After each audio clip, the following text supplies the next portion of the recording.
मैया को सब पता है, इतनी जल्दी तेरा पेट भर ही ना सकता।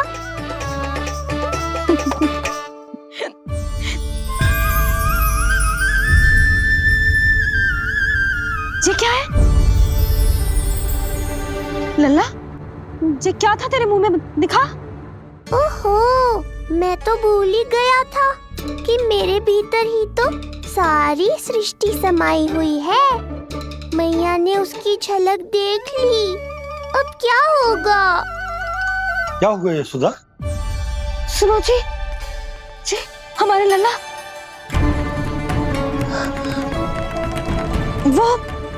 वो इसके मुंह में। क्या?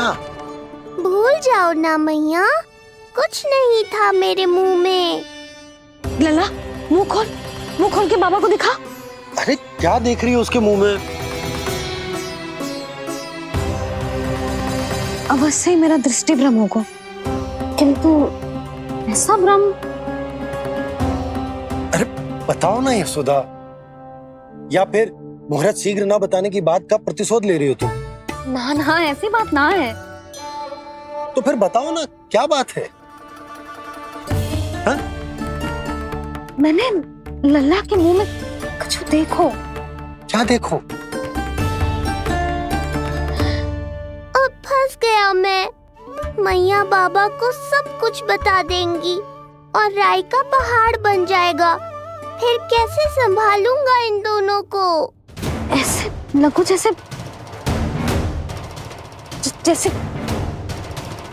जैसे पूरा का पूरा ब्रह्मांड। ब्रह्मांड लल्ला के मुंह में। अच्छा, तुम मेरा मुंह देखो।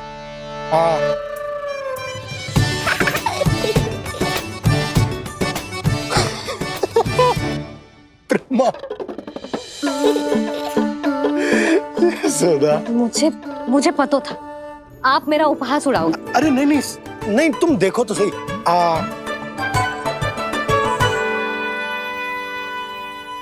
ब्रह्मांड ना सही, गोकुल तो दिखना चाहिए। अरे गोकुल को राजा हूं मैं, है क्या ना? है? देखो, अरे देखो। धन्यवाद बाबा, आपने इस बात को गंभीरता से नहीं लिया, इसलिए अब मैया भी नहीं लेंगी। आज तो बचा लिया आपने। आज के बाद ना आपको कुछ बताऊंगी ही ना। आप जाओ, नामकरण उत्सव की तैयारी करो। और हाँ, इस बार भी उत्सव छोटा ही करना है, जे तो मत ही बोलना आप। हाँ। अब इसे कैसे समझाऊं कि हम कोई भी उत्सव बड़ा ना कर सकते? व्यर्थ ही कंस की दृष्टि पड़ जाएगी हम पर।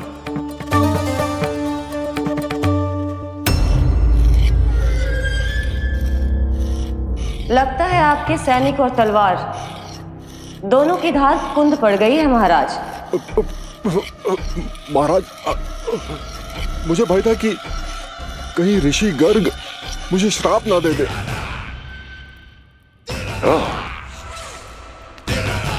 तो श्राप से भयभीत हो गए दुर्जन, किंतु कंस तो कोई श्राप नहीं देता, सीधा मृत्यु देता है। ऐसा न करे महाराज, दया करें, दया निदान। यदि मैं उनकी इच्छा के विरुद्ध भीतर जाने की कोशिश करता तो जितनी सूचना मुझे मिली है उतनी भी नहीं ला पाता। तब आपको कैसे पता चलता महाराज कि आपकी बहन और बहनोई मात्र अपनी मृत संतानों के श्राद्ध के लिए वहां नहीं गए थे?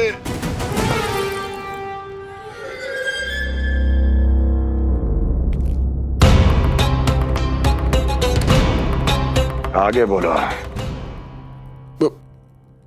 पूरी तरह तो नहीं सुन पाया महाराज, किंतु मैंने स्वयं अपने नेत्रों से देखा है महाराज। राजकुमारी देवकी ने ऋषि गर्ग के हाथ में कुछ दिया था। ये सत्य है महाराज, और ऋषि गर्ग ने उन दोनों को वचन भी दिया था। सही समय की प्रतीक्षा कीजिए राजन, आपके दोनों कार्य पूर्ण होंगे। महाराज, मैं आपका सबसे विश्वसनीय सेवक हूं। आपके हर आदेश का पालन करना मेरा अधिकार है और मैंने अपने अधिकारों का पालन किया भी है महाराज। किंतु फिर भी यदि मेरी ओर से कोई भूल हुई हो, मुझे क्षमा करे दया निदान, मुझे क्षमा करे। इसका अर्थ है कि उत्कच सही कह रहा था। वो दोनों अवश्य ही कोई ना कोई षड्यंत्र रच रहे हैं मेरे विरुद्ध। समय आ गया है, अब मुझे किसी ऐसे की खोज करनी होगी जो उतना ही शक्तिशाली हो जितनी की मेरी ये तलवार।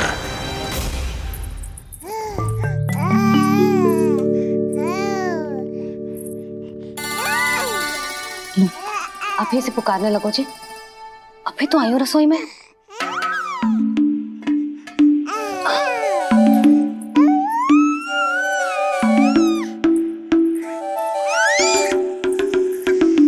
शीघ्र ही तुझे भी अपने बाबा का हाथ बटाना पड़ेगा, समझ रहे हो ना? बटाएगो ना हाथ? अभी जे 100 दिन का भी ना हो और जे इस नन्हे से बालक को काम काज का भार सौंपने की बात करने लगे। काम का नाम सुनते ही मुख से स्वर ना निकल रहे तेरे? अभी तो बड़ा ऊ कर रहा था। बता, हाथ बटाएगो के ना? अरे बता ना।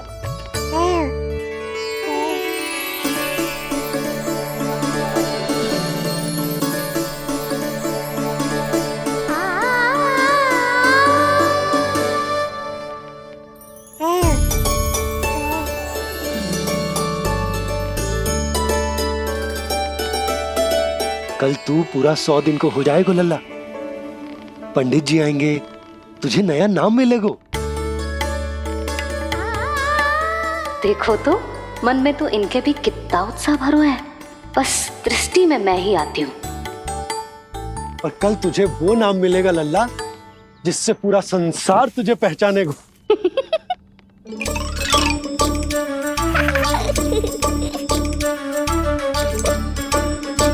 अब लल्ला, कितना कार्य शेष है और तूने मुझे बातों में लगा लियो।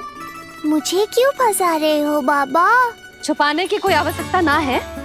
जितनी उत्साहित मैं हूँ उतने ही उत्साहित आप भी हो इसके नामकरण को लेके, पता है मुझे। लल्ला के नामकरण पे उसके बाबा उत्साहित ना होंगे? बिल्कुल होंगे, इसीलिए तो कह रही हूँ अपना उत्साह बांटो अपने लल्ला के साथ। मैं अभी आई। अच्छा, ऐसे तो तुम लल्ला को छोड़ के कहीं ना जाती। अभी कहाँ चली? रोहिणी जिज्जी के पास, और कहाँ? लल्ला और उसके दाव के नामकरण की तैयारी करनी है कि ना? कितने लोगों को आमंत्रित करना है, कितने प्रकार की मिठाइयां बनानी है, ढोल वाले को कितने बजे का समय देना है, ये सब सुनिश्चित करना है ना, ताकि ये उत्सव गोकुल का सबसे बड़ा उत्सव हो। अरे सूची देनी है जिज्जी को।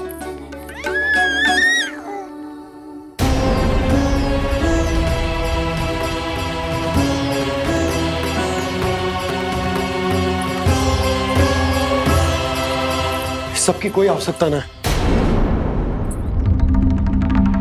आवश्यकता ना है मतलब? कहना क्या चाहते हो आप? मैं ये कहना चाहता हूं कि यशोदा, सत्य तो ये है कि हमें दुख में ना अत्यधिक दुखी होना चाहिए और ना सुख में अत्यधिक उत्साहित। प्रसन्नता कितने भी क्यों ना, हमें उत्सव संयम से ही मनाना चाहिए। इतने वर्ष संयम ही तो रखा था ना नंद जी। ये समय संयम का ना आनंद से बावले हो जाने का है। यशोदा, हम आयोजन छोटा ही करेंगे। मैं कुछ सोच समझ कर ही तो कह रहा हूं। पर क्यों? मुझे भी तो समझाओ। हर बात समझाने की ना होती है यशोदा। अच्छा, पति पत्नी में भेद हो तो है? ठीक, मैं कोई भेद ना रखूं। जो भी अब तक मैंने तुम्हें ना बताया है वो सब बताऊं। ओहो, क्या कर रहे हो बाबा? कंस के बारे में कुछ बता मत देना मैया को। वो मंगला है ना, उसने आज शाम को ही बछड़ा दियो और भात पत का मांस लगभग बीतने को ही है, तो धीरे धीरे शरद ऋतु आ जाएगी, दूध की हानि भी कम हो जाएगी। हाँ? और वो सरजू है ना, उसको बैद जी ने पूरे पखवाड़े का विश्राम के लिए कहा है। क्यों? क्योंकि वो ठाट से गिर गए थे और गिरते समय उसे भीतरी चोट लग गई थी। अरे और... बस बस बस, ये सब मुझे क्यों बता रहे हो? इसका नामकरण से क्या संबंध? तुम्ही ने तो कही ना कि पति पत्नी के बीच में कोई भेद ना होता। तो मुझे जो भी बात पता है मैं तुम्हें बताऊंगा। कितनी समझदारी से बात बदल देते हो आप, और भोली भाली मैं आपकी बातों में आ जाती हूँ और इस सब में असली बात तो रह ही जाती है। किंतु आज बात मेरे लल्ला की है। उत्सव तो विशाल ही होगा और इस बारे में कछु और ना सुनूंगी मैं। आप लल्ला का ध्यान रखो, मैं जा रही हूँ रोहिणी जीजी के पास। यशोदा,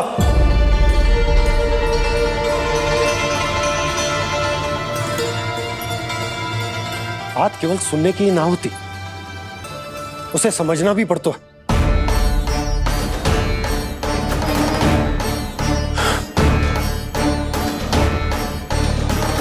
विश्वास है ना मुझ पर? मैं कुछ सोच समझ कर ही कर रहा हूँ ना। उत्सव तो छोटा ही होगा।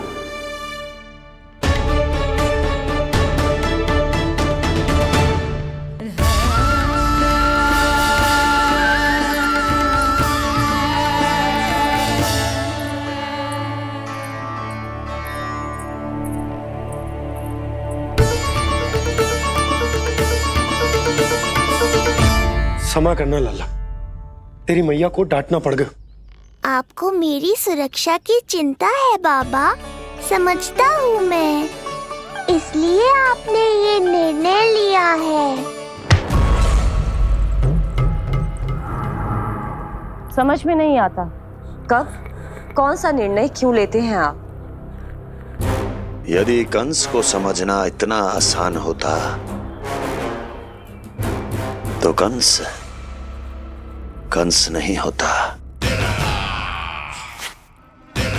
ये नया सिंहासन उसके लिए है जो मेरा विश्वास पात्र बनेगा। मेरे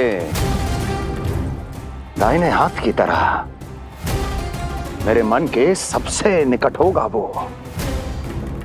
मंत्री परिषद में विशेष स्थान की प्राप्ति होगी।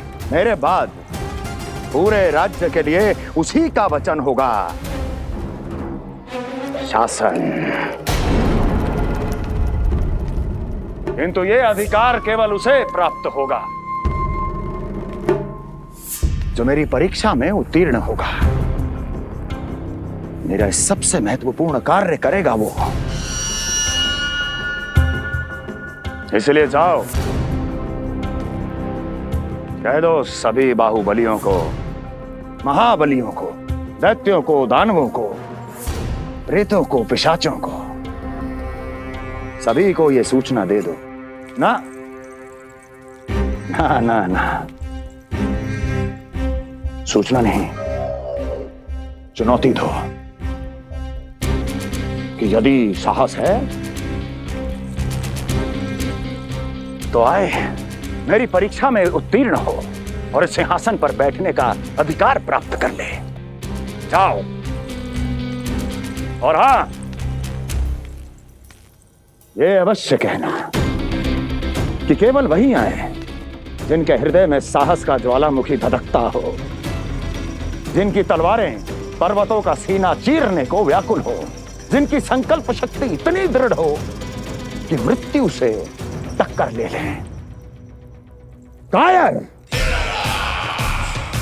नहीं चाहिए मुझे। जाओ।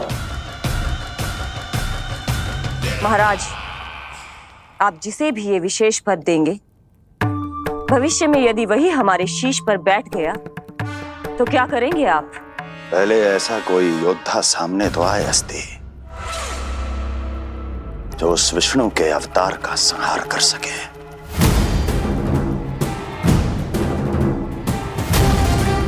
और जहां तक प्रश्न है हमारे शीश पर बैठने का, तो स्मरण रखो अस्ति, कंस को अच्छी तरह आता है ऐसे तो साहसियों को बीच दरबार में खड़ा करके अपनी उंगलियों के संकेत पर नृत्य करवाना। ता दीर्घ ता।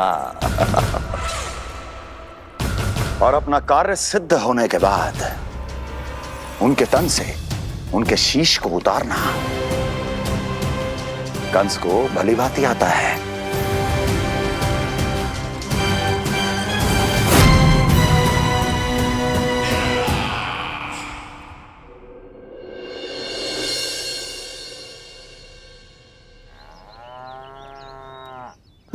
पूरे 100 दिन का होगा हुआ तो लल्ला, कम से कम 100 व्यक्ति तो आने चाहिए थे ना तेरे और तेरे दाऊ के नामकरण में। हाँ, अब तुम मुस्कुरा क्या रहो है? तू ही बता, जे भवन देख के लग रहा है कि यहाँ कोई उत्सव है? बिना अतिथियों के कैसा उत्सव और कैसा आनंद, तू ही बता। पर मैं करूं भी तो क्या? पता है लल्ला, मुझे तो लग रहा है तेरे बाबा ना कंजूस होगा है। नहीं तो भला और क्या समस्या हो सकती है उन्हें बड़े आयोजन से? अरे गोकुल के राजा का लल्ला है तू, राजकुमार। यदि तेरा आयोजन बड़ा ना होगो तो भला किसका होगो?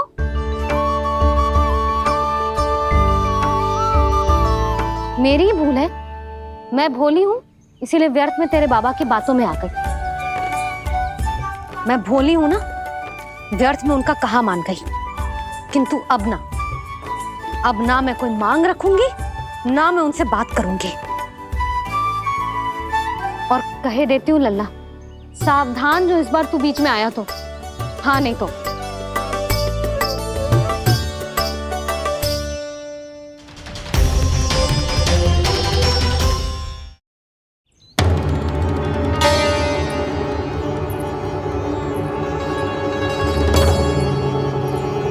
क्या होगा? हाँ, सब ठीक तो है ना? आप इतनी चिंता में क्यों हो जी? कोई बुरी सूचना तो ना मिली? अब जे मत ही कहना कि जे भी मुझसे छुपाना पड़ेगा। जो भी है मुझे बताओ। पंडित सदानंद जी महाराज वो नामकरण के लिए ना आ सके। उनकी बिटिया के पांव भारी, उसे लिवाने वो समधियाने गए। ये तो शुभ समाचार है।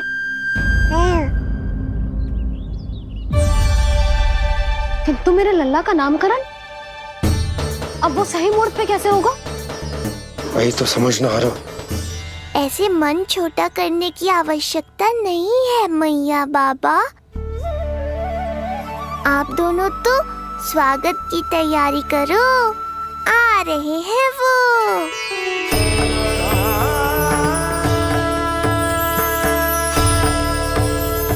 लो, आ गए वो जिनकी मुझे प्रतीक्षा थी।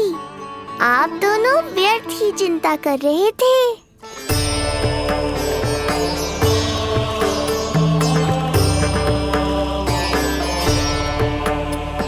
अब कौन करेगा मेरे लल्ला का नामकरण? ऋषि गर्ग, नंदराज, रानी भाभी, महान ऋषि गर्ग हमारे गांव में पधारे हैं।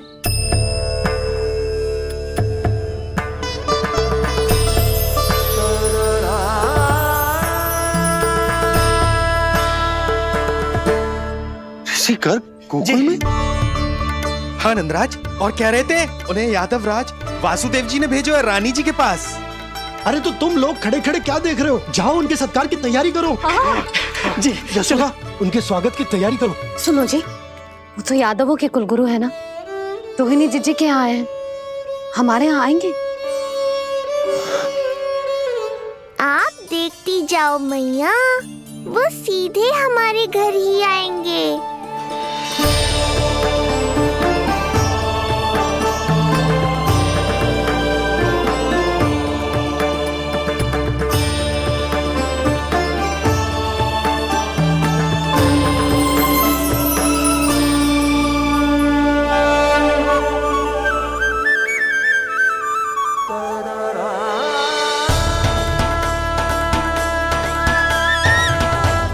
ये क्या हो रहा है मुझे?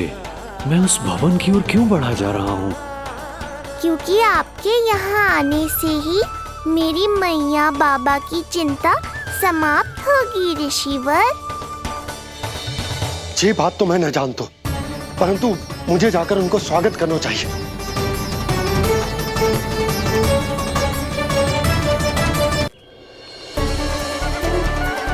गुरुदेव, कल्याण हो। भगवान श्री नारायण के महान भक्त आज हमारे गांव में पधारे। हमारा जीवन सफल है गया आज। वो भवन आपका है नंदराज?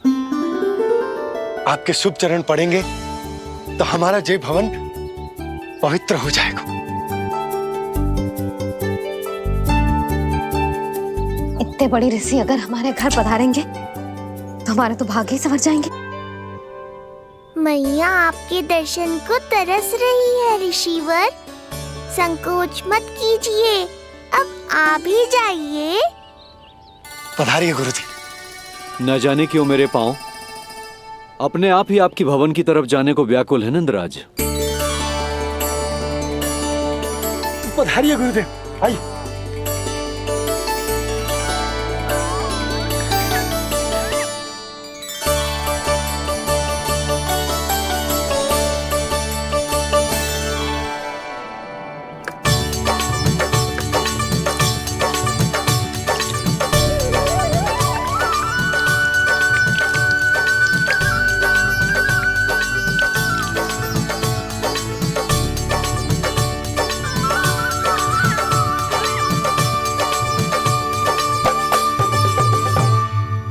कल्याण हो। पधारिए।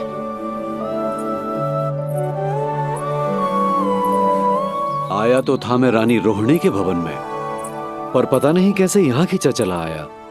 विराजिए गुरुदेव।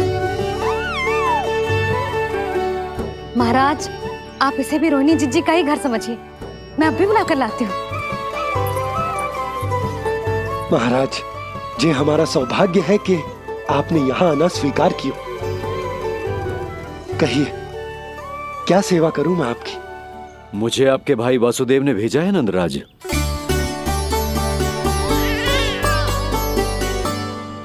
प्रणाम गुरुदेव।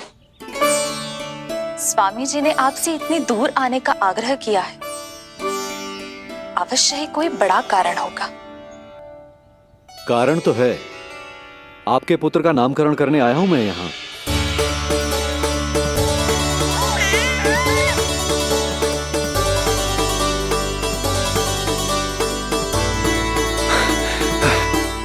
ऋषिवर, तब तो आप अत्यंत ही शुभ दिन पधारे। आज का ही मुहूर्त निकलो है भाभी के लल्ला और हमारे लल्ला के नामकरण के लिए।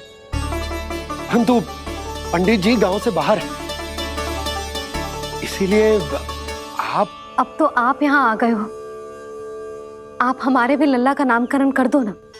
पुत्री, ये क्या कह रही हो तुम?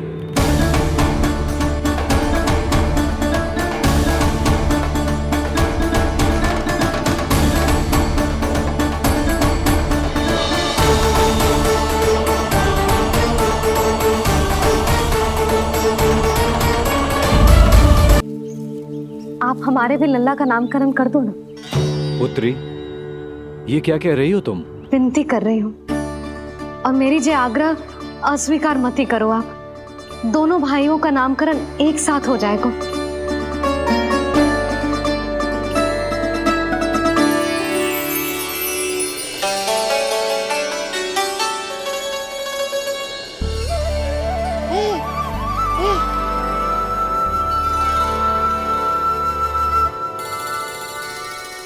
कितने प्यारे और निर्दोष बालक हैं।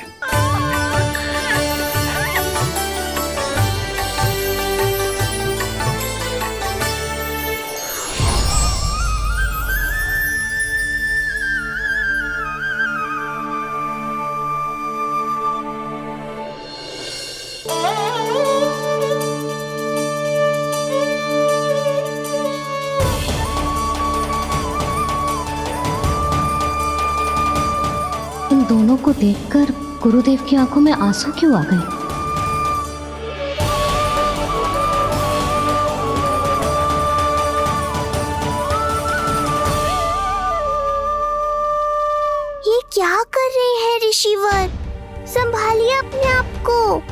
नहीं तो मेरा रहस्य खुल जाएगा आज। अरे ऋषिवर, हाथ मत जोड़िए। इससे पहले कि गड़बड़ हो जाए, अपनी नमस्कार मुद्रा को आशीर्वाद मुद्रा में बदल दीजिए। बात को समझिए। मैंने ये अवतार मैया और लल्ला के अद्भुत संबंध का अनुभव करने के लिए लिया है, पर आपकी भावुकता के कारण यदि मैया को मेरा सत्य पता चल गया तो ये संबंध ही बदल जाएगा।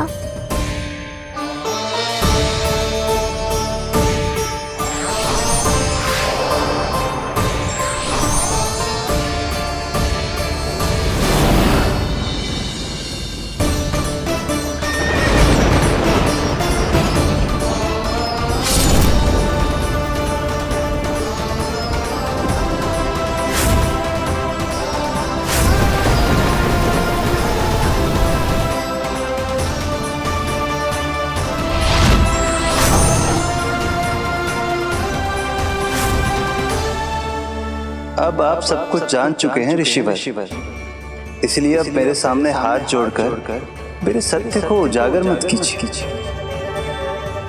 अपने शिष्य वसुदेव के पुत्र के रूप में मुझे आशीर्वाद दीजिए।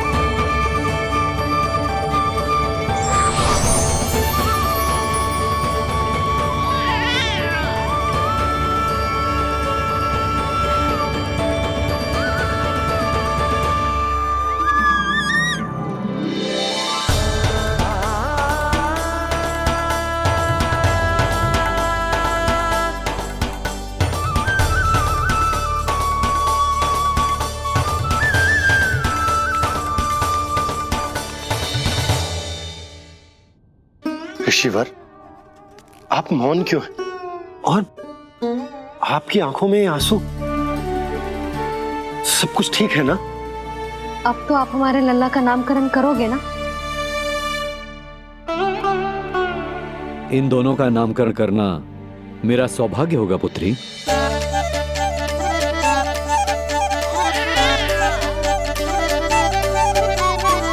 परंतु ये गोपनीय रूप से करना होगा।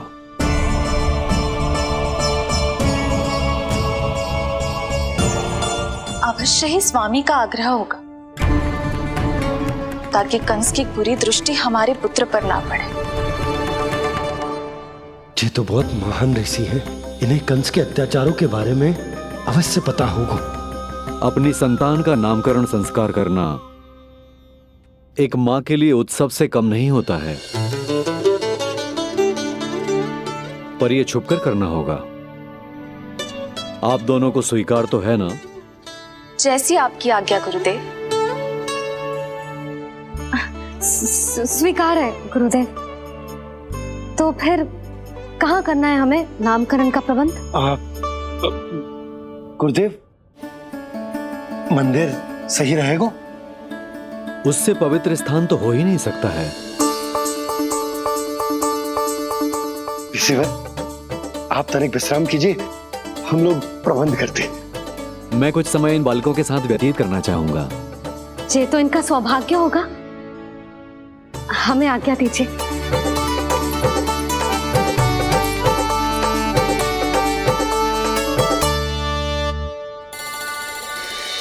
प्रभु, स्वयं भगवान होकर भी आपको बंदी गृह में जन्म लेना पड़ा। अब अपनी मां को छोड़कर दूसरी मां के यहां पलना पड़ रहा है। जब से गोकुल आए हैं, छुप छुप कर रहना पड़ रहा है। इतनी नन्ही सी अवस्था में दुष्ट कंस के कितने ही आक्रमणों का सामना कर चुके हैं आप। और जिस उत्सव में सभी सप्तऋषियों और सभी देवी देवताओं को साक्षी बनकर आना चाहिए, उस नामकरण उत्सव को यहां एकांत में करना पड़ रहा है। क्यों प्रभु, इतने कष्टों को सहकर ये अवतार क्यों लिया है आपने? दुष्टों का नाश करने के लिए, धर्म की स्थापना करने के लिए, और सबसे अधिक मैया की ममता का अनुभव करने के लिए। पर इसके लिए इतने कष्ट? मानव जीवन लिया है तो कष्ट तो उठाने ही पड़ेंगे ऋषिवर। मानव जीवन की आंच जला रही है, फिर भी आप मुस्कुरा रहे हैं प्रभु। ये कैसा अनोखा अवतार है। आंच में जलकर भी यदि मैं नहीं मुस्कुराऊंगा तो अपने भक्तों को क्या शिक्षा दूंगा मैं? आज एक कंस का प्रकोप है, भविष्य में सहस्रों कंस होंगे और आने वाले युगों में होंगे अनगिनत कंस। उस समय मेरे भक्तों को पता होना चाहिए कि अपने कष्टों को कैसे सहना है और धर्म के पथ पर अडिग कैसे रहना है।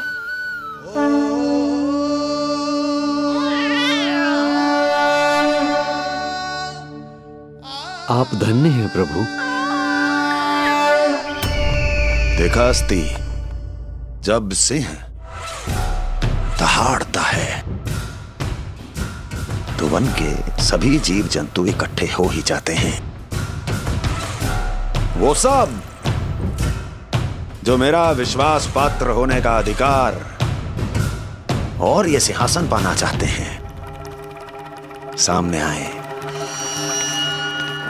बुद्धि के बिना बल अपंग होता है महाराज, और मेरे पास बुद्धि और बल दोनों हैं। आप केवल आदेश दीजिए किसका संहार करना है।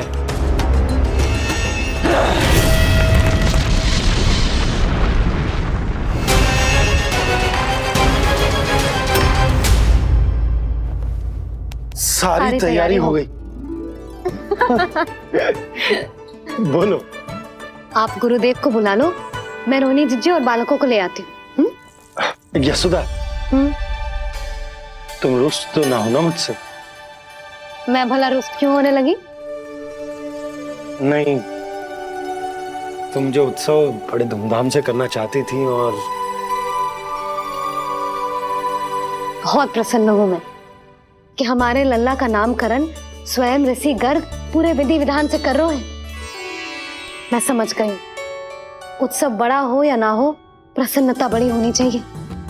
अरे मैं तो इतनी उत्साहित हूँ कि दोनों भाइयों का नामकरण आज के शुभ मुहूर्त पे हो रहे हैं। तो इससे पहले जो बीत जाए, जाओ। आप भी बुला लो।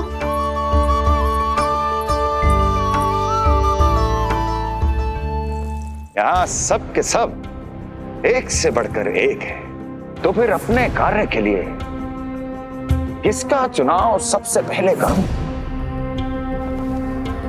मेरा सामर्थ्य तो आपने अभी तक देखा ही नहीं महाराज। चुटकी बजाकर शत्रुओं का विनाश कर सकता हूं मैं।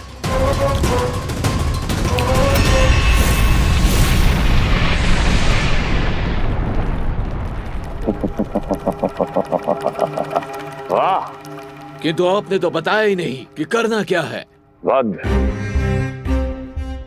करना है, एक नवजात बालक का वध। उसे साधारण बालक मत समझना। गोकुल में नंद के घर पल रहा वो बालक विष्णु का अवतार है।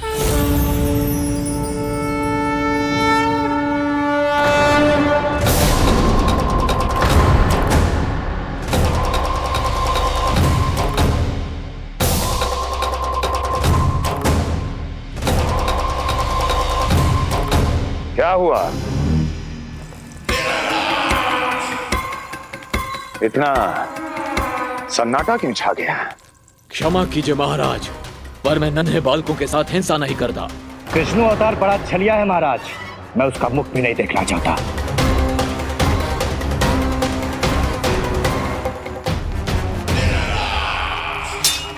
जाने दो इन्हें।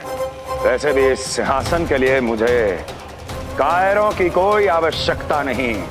जाने दो।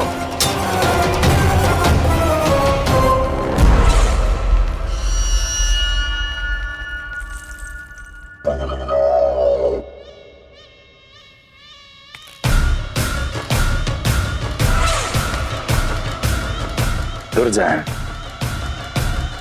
क्या कहा था मैंने कहा था केवल वही आए जिनके हृदय में साहस का ज्वालामुखी धधकता हो, जिनकी तलवारें पर्वतों का सीना चीरने के लिए व्याकुल हो, जिनकी संकल्प शक्ति इतनी दृढ़ हो कि वो मृत्यु से टक्कर ले जाए।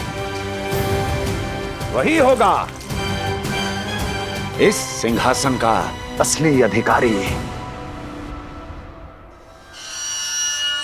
महाराज,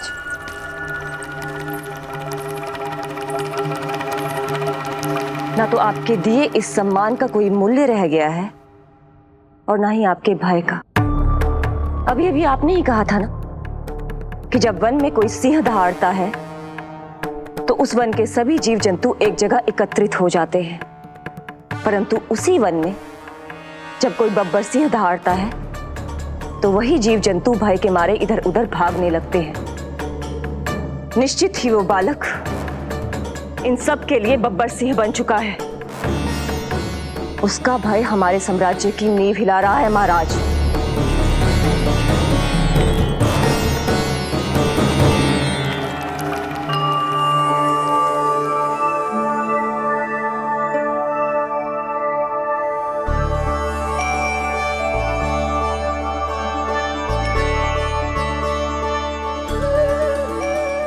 हे नारायण, मेरा मार्गदर्शन कीजिए।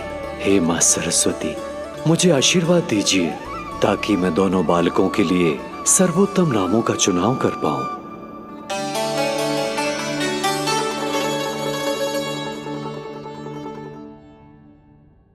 आपके पुत्र को बड़े भाई के कर्तव्य का निर्वाह करना है और इस दायित्व को प्रभु श्री राम से अच्छा किसने निभाया है? जैसा अटूट संबंध उनका अपने भाइयों के साथ था, मैं श्री नारायण से प्रार्थना करता हूं कि वैसा ही प्रेमपूर्ण संबंध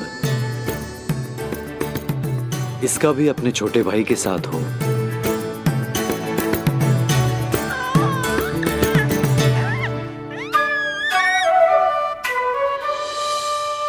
इसीलिए इसका नाम राम हो, इसीलिए इसका नाम राम, इसीलिए इसका नाम राम।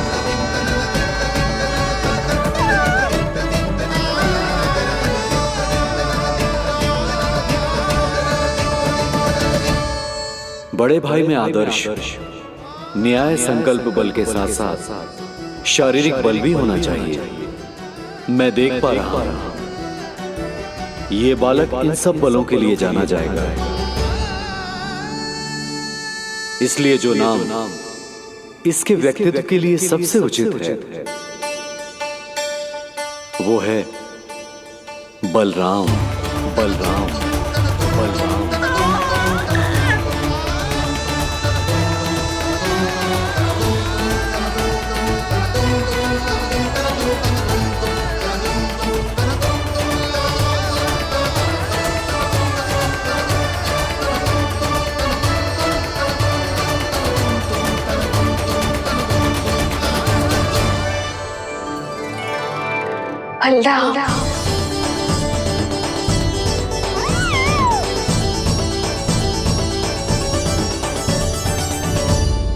तो फिर उसका नाम बल राम रखना। कैसा अद्भुत संयोग है रिसीवर।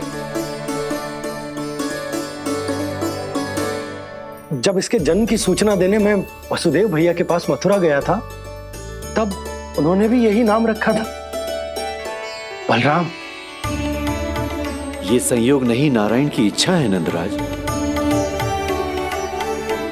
बलराम से अधिक उपयुक्त नाम इस बलराम के लिए कुछ और हो ही नहीं सकता है।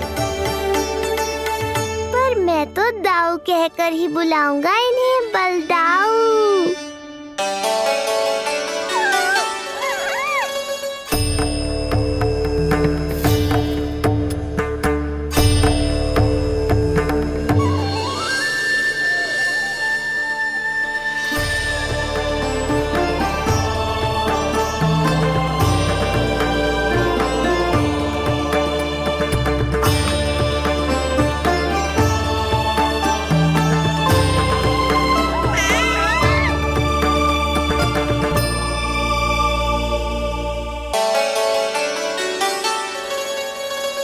सुना पुत्र, आज से तुम्हारा नाम होगा बलराम। बलराम बलराम।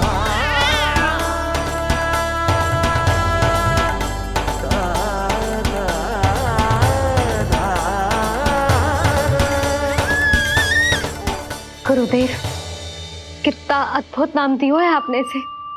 अब मेरे लल्ला को भी ऐसा ही कोई उत्तम सा नाम दे दो।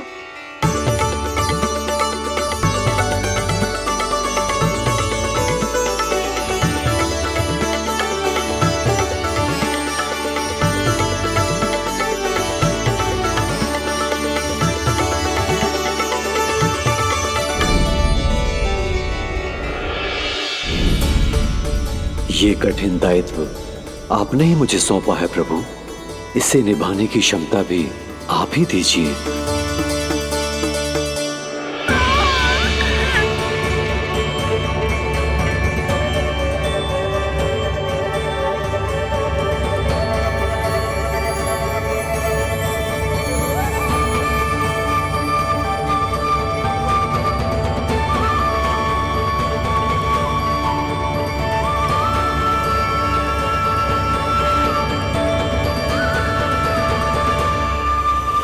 कृष्ण कृष्ण कृष्ण कृष्ण कृष्ण कृष्ण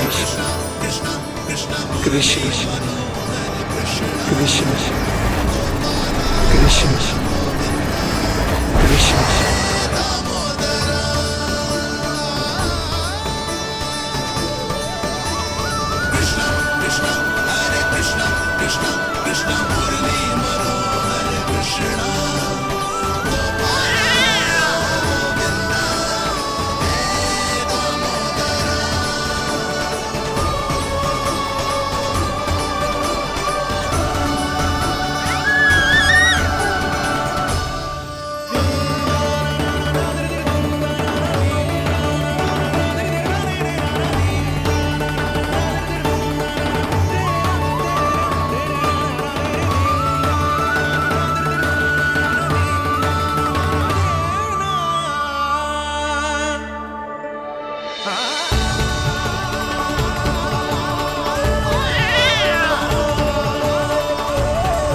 कृष्ण कोई साधारण शब्द नहीं है,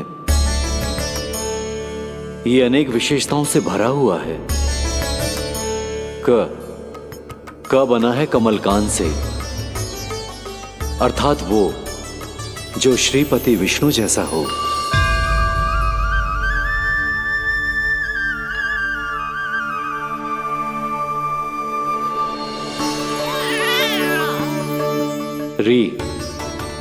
री की उत्पत्ति हुई है श्री राम से, अर्थात वो जो सबके हृदय में बस जाए।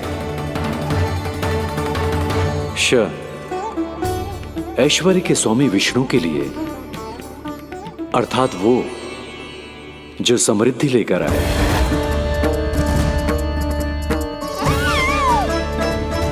और ना है नरसिंह के लिए, अर्थात वो जो रक्षा करे।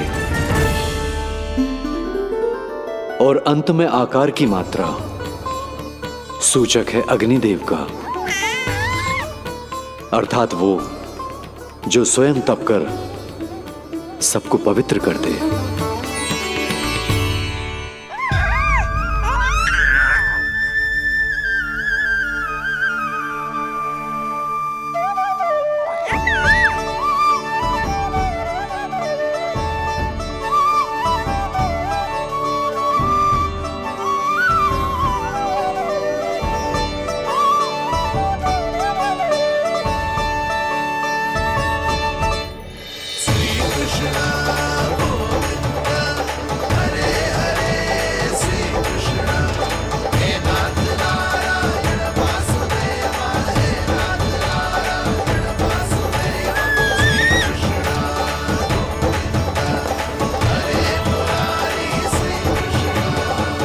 आज से तुम्हें सारा संसार जिस नाम से पहचानेगा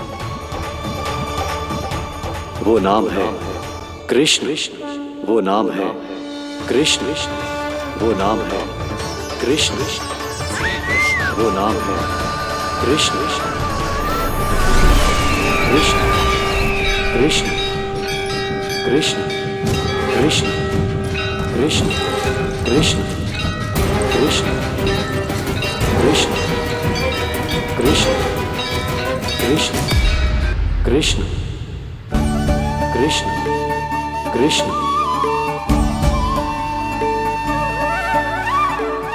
यशोमती मैया की नंद लाला,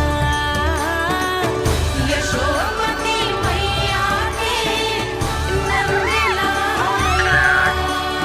असुरी कार्य करने वालों के लिए कृष्ण नाम का अर्थ एक और भी होगा। वो घनी अंधेरी रात जिसमें इसने जन्म लिया, पर इससे जो प्रेम करते हैं उन सभी के लिए कृष्ण नाम का अर्थ होगा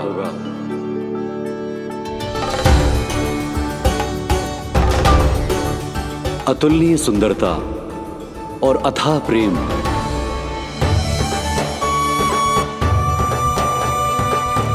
इन दोनों विशेषताओं का साक्षात स्वरूप होगा ये कृष्ण।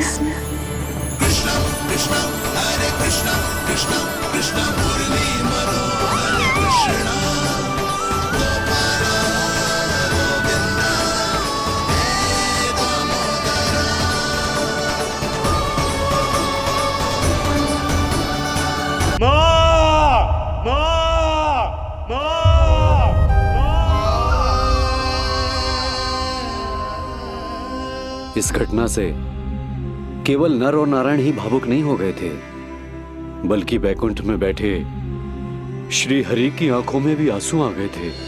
ममता के लिए तरसने लगे थे वो।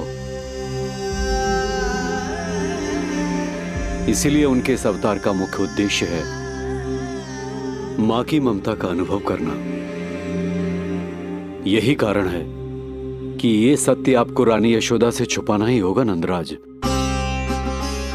नहीं तो वो कृष्ण को मां की दृष्टि से नहीं, एक भक्त की दृष्टि से देखेंगी, और प्रभु जिस आनंद के लिए इतना कष्ट उठा रहे हैं उससे ही वंचित रह जाएंगे। बोलिए नंदराज, आप श्री नारायण के इस सत्य को गुप्त रखेंगे ना?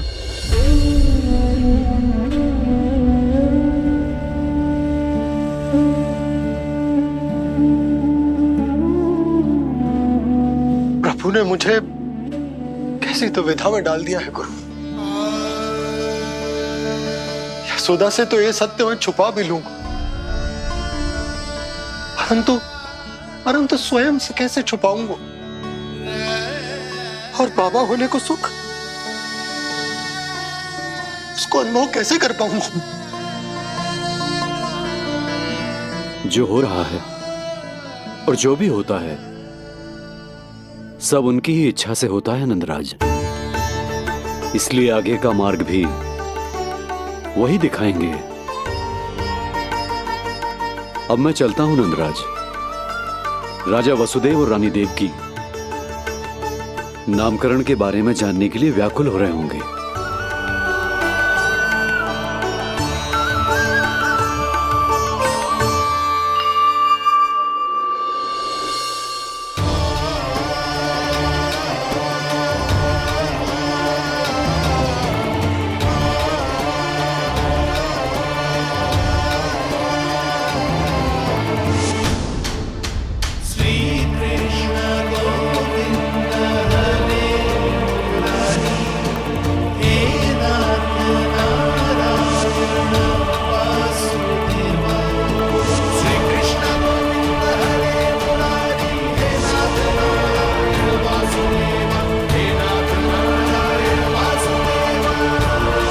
सत्य यह है नंदराज, कृष्ण राजा वासुदेव के पुत्र हैं।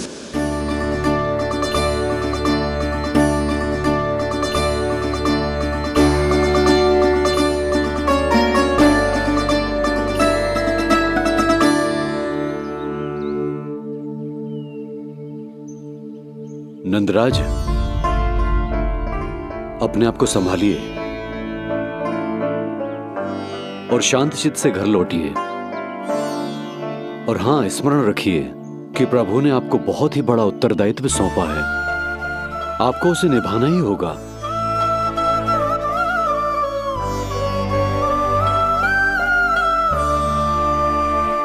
प्रभु आपको शक्ति दे।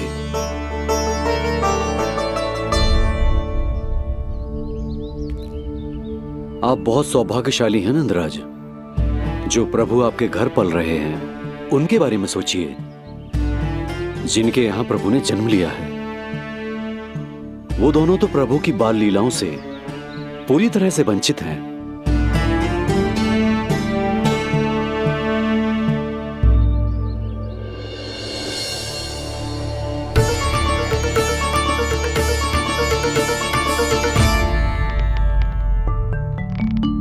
कहाँ रह गए तेरे बाबा लल्ला? जो आए क्यों ना अब तक?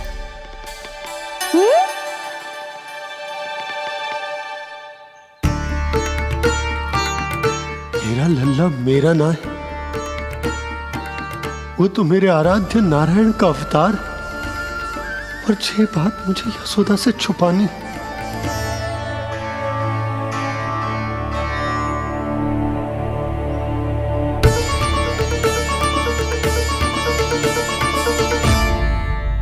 बाबा वहीं खड़े मत रहो, अब आ भी जाओ ना।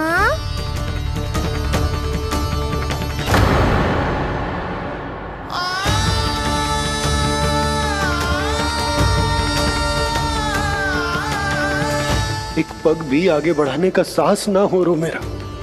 हे प्रभु, आप ही बताओ, अपने आराध्य को, अपने इष्ट देव को अपने लल्ला के रूप में कैसे देख पाऊंगा मैं जानता हूँ बाबा, ये बहुत कठिन है, पर भीतर तो आओ।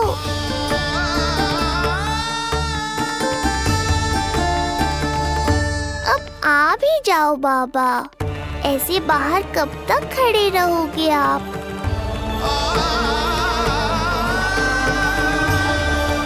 बस बाबा, बस आ जाओ भीतर, आ जाओ, आओ ना, आओ ना।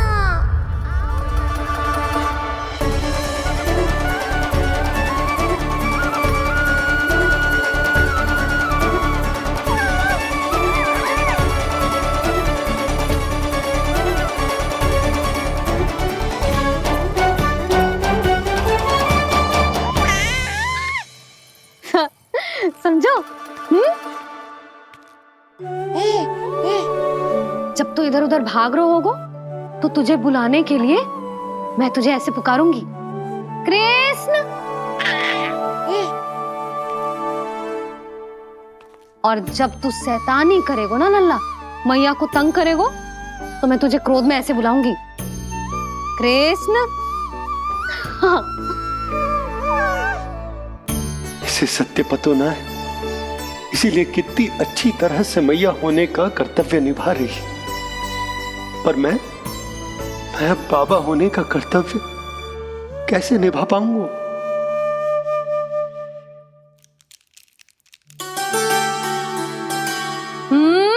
सावधान।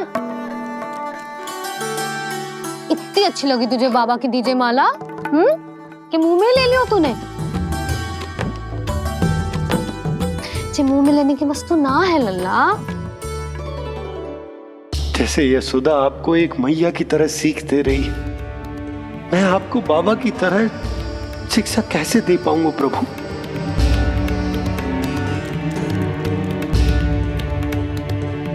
कृष्ण, अभी मना किया ना मैया ने? ये तो प्रभु को ही डांट रही है। सावधान, जो फिर से मुंह में लिया तो। यशोदा, तुम्हें पता भी है तुम किस पर क्रोधित हो रही? हाँ, अपने लल्ला पर। और किस पर? मेरे कहने का अर्थ ये है कि तुम्हें सच में पता भी है जे कौन है? स्वयं प्रभु ने मुझसे कहा है किसी और प्राणी को इसके बारे में भनक तक नहीं लगनी चाहिए, और रानी यशोदा को तो बिल्कुल नहीं, और रानी यशोदा को तो बिल्कुल नहीं, और रानी यशोदा को तो बिल्कुल नहीं। यही कहना चाहते हो ना आप कि मैं गोकुल के राजकुमार को डांट रही हूँ? अरे पर मैया और बाबा का स्थान तो हर पद से ऊंचा होता है ना जी। माँ और बाबा को तो अधिकार होता है ना प्रेम करने का भी और भूल पर डांटने का भी।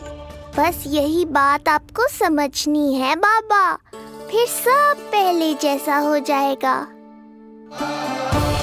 मैं समझता हूँ जे, पर ये विचार के जे केवल हमारा पुत्र ना है, ये स्वयं नारायण का अवतार भी है। इसे अपने मन से निकाल ना पा रहा हूं मैं। ओहो, आपको समझाना तो मैया को संभालने से भी अधिक कठिन है बाबा। लल्ला, अरे लल्ला। जशोदा जी, आपने हमें नामकरण के लिए ना बुलायो। कोई बात ना है, लेकिन ये तो बताओ कि लल्ला का नाम क्या रखो है? हाँ भाभी, बताओ ना। हाँ जीजी, अब और प्रतीक्षा ना हो रही हमसे। इसका नाम रखो है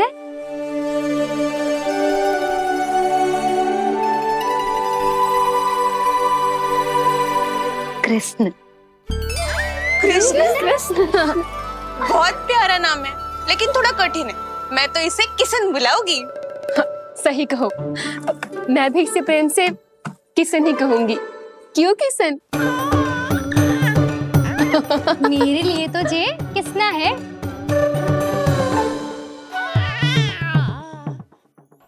क्या कर रही हैं ये सब? बाबा, इन सब के लिए मैं केवल कृष्ण हूँ, भगवान नहीं। बस अब आप भी शीघ्र ही समझ जाओ ना ये। अरे तुम सब। हाँ हाँ, बुरा मुझे भी लग रहा है जो सारी की सारी पहले ही दिन मेरे लल्ला का नाम बिगाड़ रही हैं। किंतु इसमें भी इन सब का प्रेम ही छुपा है और हम सब तो प्रेम से भगवान को भी प्यारा सा नाम दे देते हैं, है ना? हाँ। सत्य तो ये है कि कृष्ण नाम बहुत अच्छा है, किंतु मैं भी अपने लल्ला को प्रेम का नाम देना चाहती हूँ। कान्हा बुलाऊंगी इसे, कान्हा बुलाऊंगी इसे, कान्हा बुलाऊंगी इसे।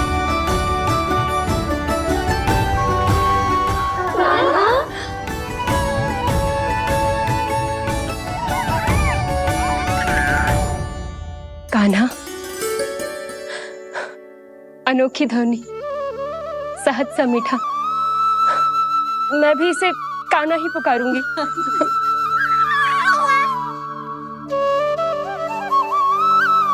आप भी बुलाओ ना इसे। आप एक बार बुलाकर तो देखो, झट से पलट कर देखेगा आपको जी हमारा नटखट कान्हा। प्रभु, ये सब आपका सत्य ना जानती, पर मैं जानता हूं। अब इस मुख से आपका नाम केवल भक्ति भाव से ही निकल सकता है, वात्सल्य भाव से ना। जी की लल्ला का भी तो नामकरण हुआ था ना अपने लल्ला के साथ। हाँ भाभी, क्या नाम रखा गया है इसका? हाँ, बताओ ना। हाँ भाभी, बोलो ना। बोलो ना। बताओ ना जीजी।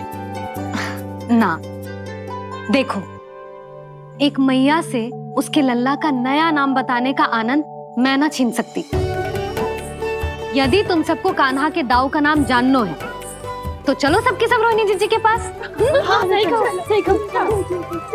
मैं अभी आई। हाँ,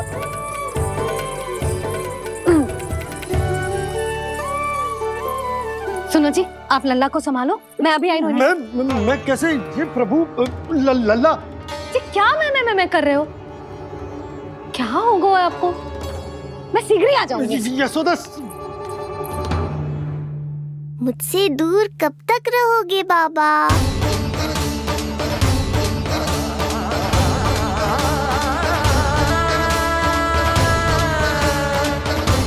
एक बार मेरी ओर देखो तो सही।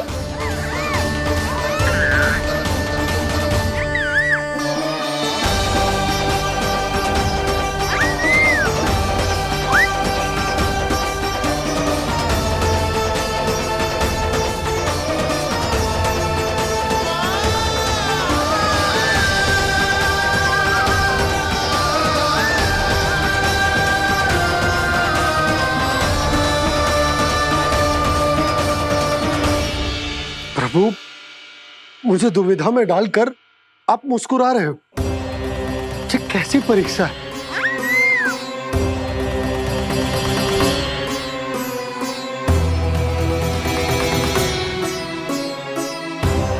ये क्या कर रहे हैं आप? पिता का स्थान पुत्र के चरणों में नहीं होता, पुत्र के सिर के ऊपर होता है उनका हाथ, उनका वरदहस्त। प्रभु, आप चाहते हो कि मैं आपका सत्य यशोदा को न बताऊं। यशोदा चाहती है कि मैं आपको लल्ला की तरह अपने गोद में उठाकर आपसे बातें करूं। मेरी आंखें चाहती हैं कि मैं आपको अपने इष्ट देव, अपने आराध्य के स्वरूप में देखूं। और मेरा हृदय चाहता है कि मैं आपको अपने पुत्र के स्वरूप में देखूं।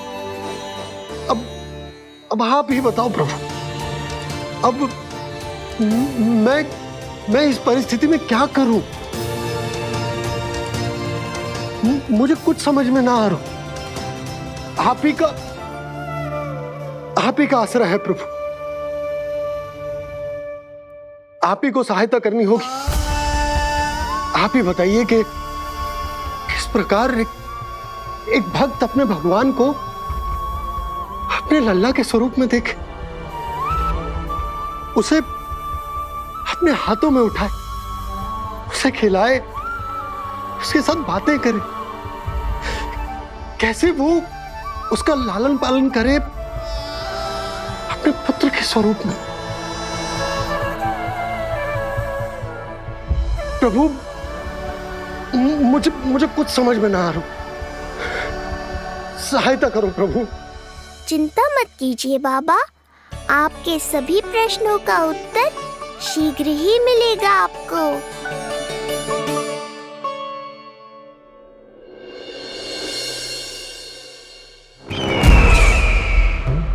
ऋषि गर्ग पधारे हैं महाराज।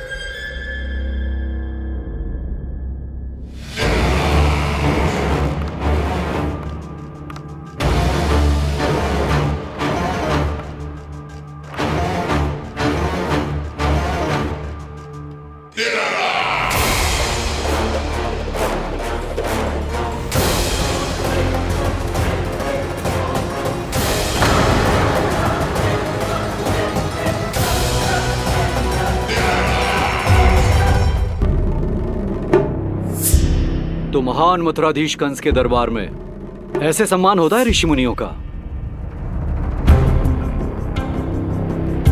नहीं ऋषिवर, ये तो केवल एक उदाहरण है कि कैसे एक विष्णु भक्त का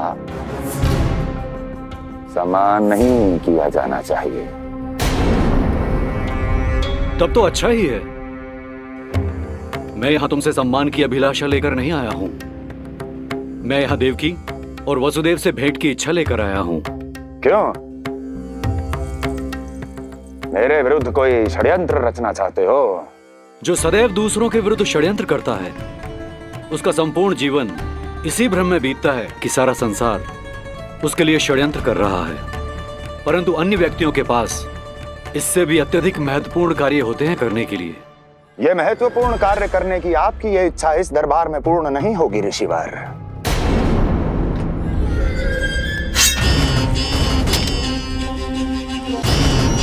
मैं आपको उन दोनों से भेंट करने की आज्ञा नहीं दूंगा। कैसे रोकोगे मुझे?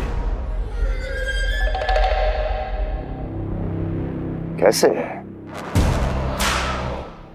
बड़ा ही विचित्र प्रश्न है, किंतु इसका उत्तर बड़ा ही सरल है ऋषिवर। जानते हैं मेरे दिन का आरंभ कैसे होता है? किसी ना किसी का संहार करके। और यदि एक संहार और हो जाएगा तो मुझे क्या अंतर पड़ेगा? स्वयं से एक प्रश्न पूछो कंस। स्वयं से एक प्रश्न पूछो कंस। मेरा संहार करने के लिए, जिस संकल्प शक्ति की आवश्यकता है, वो है तुम में। कर पाओगे मेरा संहार? जिस संकल्प शक्ति की आवश्यकता है, जिस संकल्प शक्ति की आवश्यकता है, वो है तुम में। वो कर पाओगे मेरा संहार, कर पाओगे मेरा संकल्प शक्ति की आवश्यकता है, संकल्प शक्ति की आवश्यकता। बोलो कंस, बोलो। यदि मैंने श्राप दे दिया, यदि मैंने श्राप दे दिया, कौन सा कवच तो तुम्हारा उसे सत्य होने से रोक पाएगा, उसे सत्य होने से रोक पाएगा। बोलो कंस, बोलो। यदि मैंने श्राप दे दिया, यदि मैंने श्राप तुम्हारा कौन सा कवच तो तुम्हारा उसे सत्य होने से रोक पाएगा, उसे सत्य होने से रोक पाएगा। ऋषिवर, यदि आपके हृदय में स्वामी के विरुद्ध षड्यंत्र करने की इच्छा नहीं है तो महाराज भी आपको किसी से भेंट करने से रोकना नहीं चाहेंगे, है ना महाराज?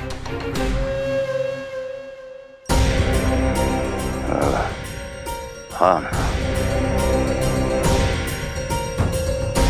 आप उन दोनों से भेंट कर सकते हैं।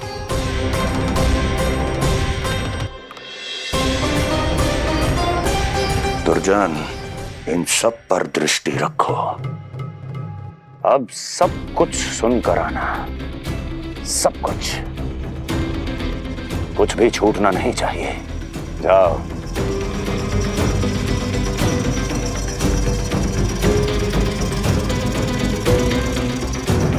लगता है प्राप्ति राजकार्य सीख रही है मुझसे।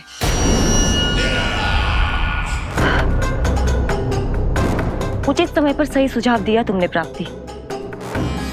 अब आसानी से पता लग जाएगा कि ऋषिगढ़ के यहाँ आने का वास्तविक कारण क्या है महाराज।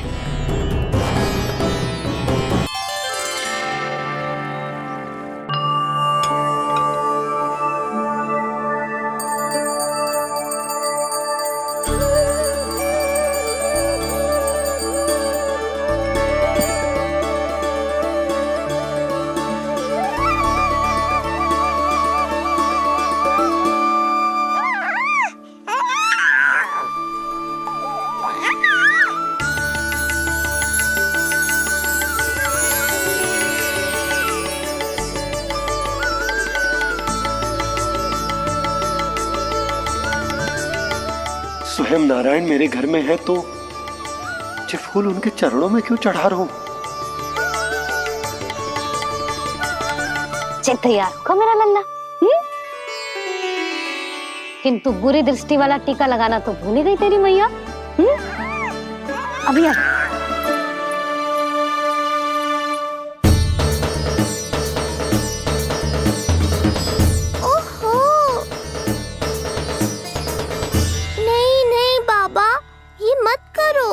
मैया आ रही है, उन्हें पता चल जाएगा।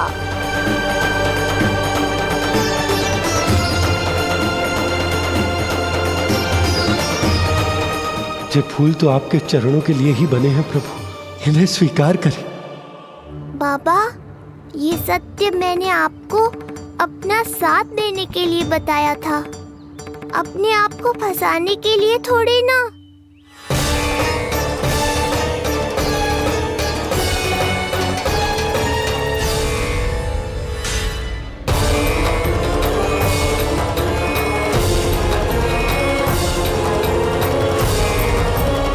नारायण नारायण। प्रणाम पंडित जी। नंदराज जी, रानी जी, बिटिया के पांव भारी थे ना, तो सेलिवाने समधियाने चला गया था, वहां कुछ अधिक ही समय लग गया। आज वापस आया तो पता चलो कि स्वयं गर्ग ऋषि ने लल्ला का नाम रखो है, सो मिलने चला है। क्या नाम मिलो है इसे?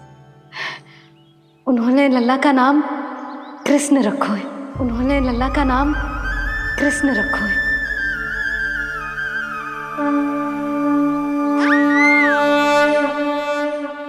कृष्ण, आहा, उत्तम, अति उत्तम, बहुत मधुर नाम है। ऐसा लगता है जैसे आप स्वयं श्री नारायण का नाम ले रहे हैं।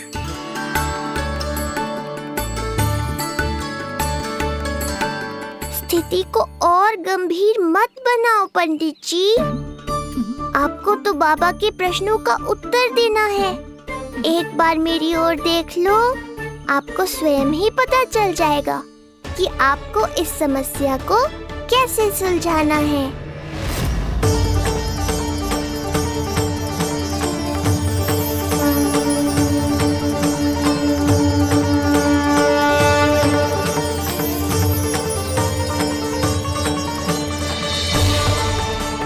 पंडित जी मेरे लल्ला को टकटकी बांध के देखे क्यों जा रहे हैं?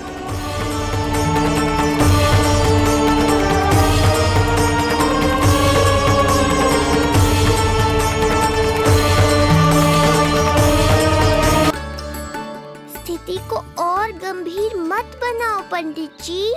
आपको तो बाबा के प्रश्नों का उत्तर देना है। एक बार मेरी ओर देख लो, आपको स्वयं ही पता चल जाएगा कि आपको इस समस्या को कैसे सुलझाना है।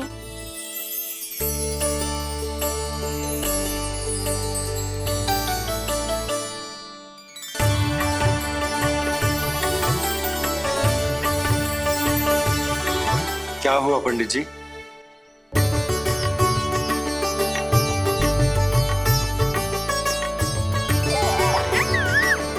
बधाई हो लल्ला, इतना प्यारा नाम मिलो है तुम्हें। नंदराज जी, जब भी मैं लल्ला को देखता हूं तो मुझे भगवान श्री राम की झलक दिखाई देती है। क्यों ना दिखाई देगी, उन्हीं के तो अगले अवतार हैं ये।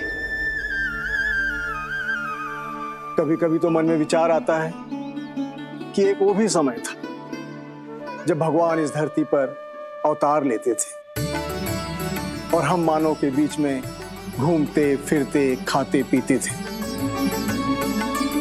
और अपनी लीला दिखाते थे।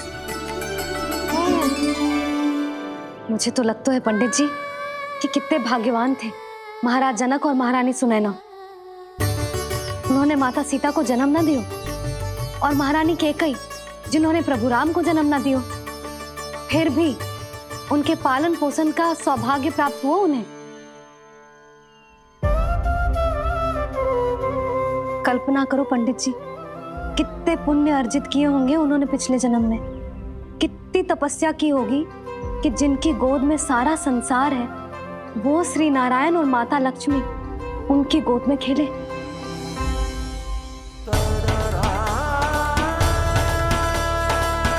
संसार में अवतार लेकर सांसारिक नाते भगवान को भी निभाने पड़ते हैं, फिर हम तो मानव हैं। संसार में अवतार लेकर सांसारिक नाते भगवान को भी निभाने पड़ते हैं, फिर हम तो मानव हैं।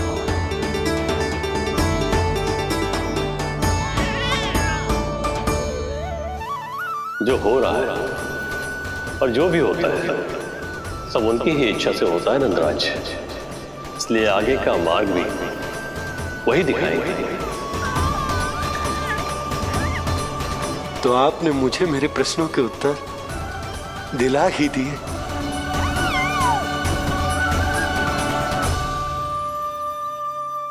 मैं भी क्या क्या बातें करने लगा। लगता है नाना बनने की प्रसन्नता का प्रभाव है जी। हमारी बिटिया को लक्ष्मी हुई है ना। बधाई हो पंडित जी, बहुत बहुत बधाई हो। मैं मैया और उसकी बिटिया से अवश्य मिलने आऊंगी। बधाई हो पंडित जी। अब मुझे आज्ञा दीजिए, वैद्य जी से कुछ औषधियां लेनी है मुझे।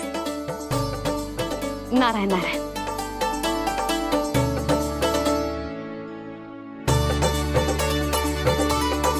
आजा लल्ला, आजा।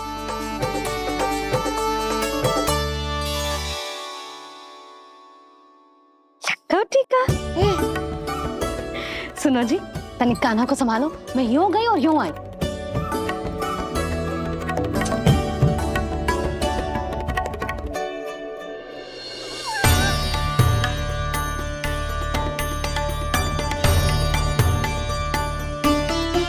क्या हुआ? मैं देख रही हूँ नामकरण के बाद से एक बार भी आपने कान्हा को गोद में ना लिया है।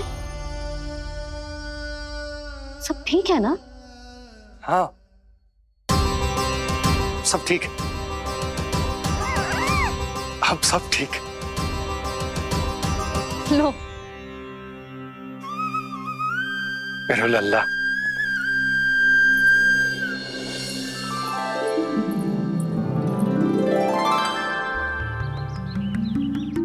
आपका बहुत बहुत धन्यवाद ऋषिवर।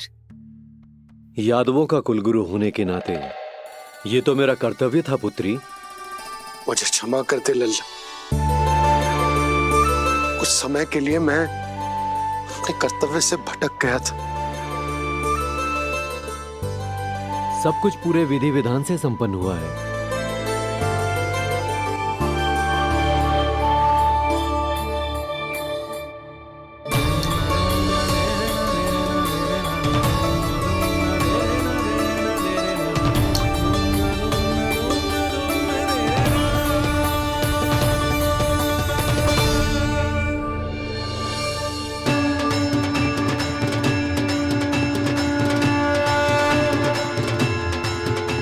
जो नाम मैंने दिया है,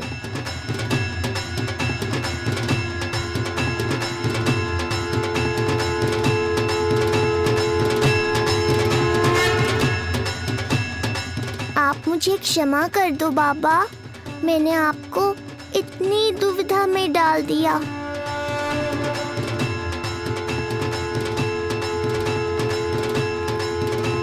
और इस तरह नंद को सब कुछ पता चल गया। आप दोनों चिंता मत करिए, सब ठीक है। अब मैं आपके 6 पुत्रों का श्राद्ध कर्म करूंगा।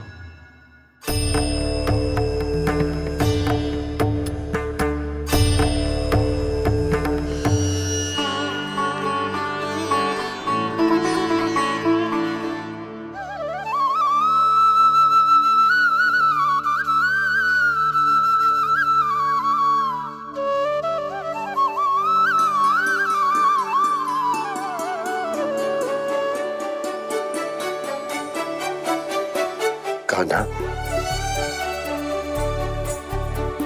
क्या हुआ जो मैं तेरा वास्तविक बाबा ना हूं? क्या अंतर पड़ तू कि तुम मेरे आराध्य के अवतार हो? महत्वपूर्ण बात तुझे है कि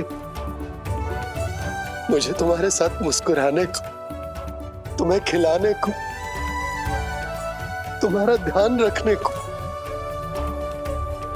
तुमसे प्रेम करने को सौभाग्य प्राप्त हो।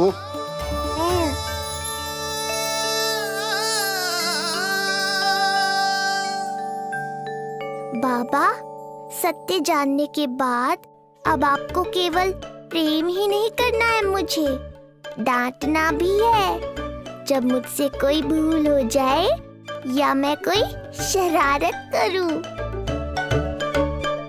तुमने मुझसे कुछ कही कान्हा,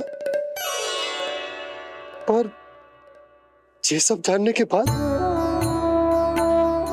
तुम्हें कैसे डांट सकता हूं?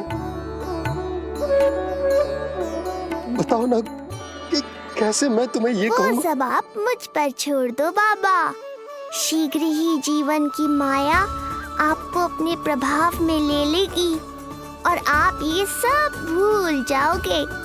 पर जब जब मेरी दिव्यता की झलक संसार को मिलने वाली होगी और मेरा सत्य मैया को पता चलने वाला होगा, तब तब आपको इसका स्मरण हो जाएगा। इसका अर्थ है कि गुरुवर ने सही कहा था। श्री हरि की आंखों में भी आंसू आ गए थे, ममता के लिए तरसने लगे थे वो। इसीलिए उनके इस अवतार का मुख्य उद्देश्य है माँ की ममता का अनुभव करना। ये सत्य है कि इस अवतार का मुख्य उद्देश्य माँ की ममता का अनुभव करना। वो तो है बाबा, पर उसके साथ साथ आपका प्रेम पाना भी है। जानते हो, किसी संकट की स्थिति में आपको सब कुछ स्मरण क्यों आएगा? ताकि आप मैया को सत्य पता चलने से रोक पाओ। बोलो बाबा, आप मेरी सहायता करोगे ना?